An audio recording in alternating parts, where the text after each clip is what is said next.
For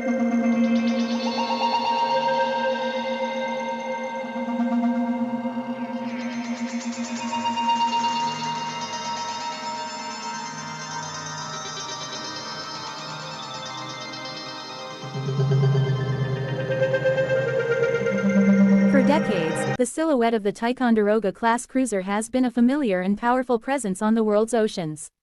With its tall superstructure, dense radar arrays, and heavy missile load, the Ticonderoga-class, designated CG-47, symbolized American naval dominance from the final years of the Cold War into the 21st century. Today, as these warships are being gradually retired, their story stands as a testament to an era of rapid technological transformation, shifting threats, and relentless innovation at sea. The origins of the Ticonderoga-class can be traced back to the late 1970s, a time when the United States Navy faced an expanding Soviet naval threat. The oceans were becoming more contested, and advanced anti-ship missiles, long-range bombers, and submarines posed serious challenges to carrier strike groups. The Navy needed a ship that could not only defend itself, but also serve as the primary air defense commander for an entire fleet formation. The answer came in the form of a revolutionary concept, a surface combatant built around the Aegis Combat System. When USS Ticonderoga, CG-47, entered service in 1983, it marked a turning point in naval warfare. Aegis was more than just a radar. It was an integrated combat system capable of tracking hundreds of targets simultaneously and engaging multiple threats at once. At its heart was the SPY-1 phased array radar, a system that gave the cruiser unprecedented situational awareness. Unlike older rotating radars, SPY-1 provided constant, 360-degree coverage, allowing the ship to detect aircraft and missiles at long ranges and react within seconds. Initially, the first 5 Ticonderoga-class ships were built on a modified Spruance-class destroyer hull and used older missile launchers. However, starting with CG-52, USS Bunker Hill, the class truly came into its own with the introduction of the Mk-41 vertical launch system. This upgrade transformed the cruisers into floating missile arsenals. Instead of arm launchers limited in capacity and speed, the vertical launch cells allowed the ship to carry dozens of missiles ready to fire almost instantly. Over time, the Ticonderoga-class became one of the most heavily armed surface combatants ever built by the United States. These cruisers could carry Standard missiles for air defense, Tomahawk cruise missiles for long-range land attack, and ASROC missiles for anti-submarine warfare. This flexibility made them true multi-mission platforms, capable of adapting to a wide range of combat scenarios without needing major reconfiguration. One of the most critical roles of the Ticonderoga-class was air and missile defense. In carrier strike groups, these cruisers often served as the air defense commander, coordinating the protection of the carrier and its escorting ships.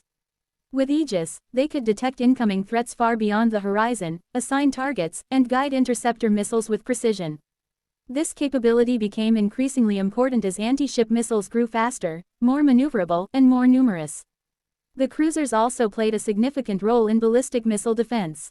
As new threats emerged from rogue states and potential adversaries, several Ticonderoga-class ships were upgraded to support missile defense missions.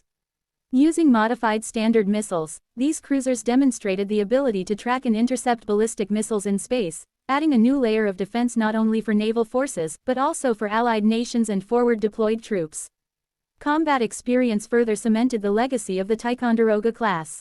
During the Gulf War in 1991, these cruisers were among the first ships to launch Tomahawk cruise missiles against targets deep inside Iraq. The ability to strike land targets from hundreds of miles away showcased a new era of naval power projection. No longer was naval firepower limited to guns or short-range weapons, the sea itself became a launch platform for strategic precision strikes. In the decades that followed, Ticonderoga-class cruisers were present in nearly every major U.S. naval operation. From enforcing no-fly zones over Iraq to participating in counter-terrorism missions and freedom of navigation operations, these ships became workhorses of the fleet. Their versatility allowed them to transition seamlessly between high-intensity combat readiness and peacetime presence missions. Yet, even legends age. By the 2010s, many Ticonderoga-class cruisers were approaching or exceeding 30 years of service. Maintaining such complex ships became increasingly expensive. The Aegis system, while still powerful, required continual upgrades to remain effective against modern threats such as hypersonic weapons and advanced electronic warfare. Hull fatigue, outdated internal layouts, and rising maintenance costs forced the Navy to confront a difficult reality. The decision to gradually retire the Ticonderoga-class was not a reflection of failure, but rather a recognition of changing times.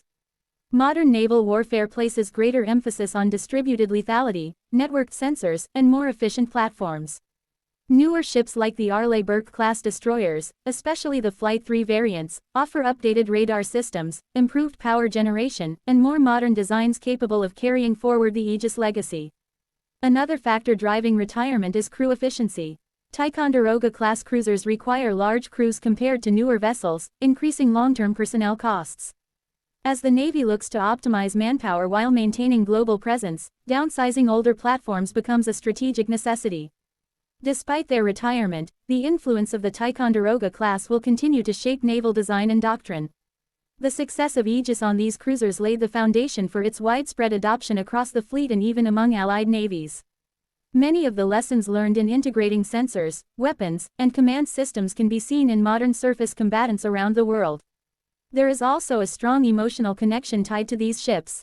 For generations of sailors, serving aboard a Ticonderoga-class cruiser meant operating at the cutting edge of naval technology. These ships were not just steel and electronics, they were homes, workplaces, and symbols of national power. As each cruiser is decommissioned, it marks the end of countless stories of long deployments, tense watches, and moments of pride. The gradual retirement process ensures that the Navy does not lose critical capabilities overnight.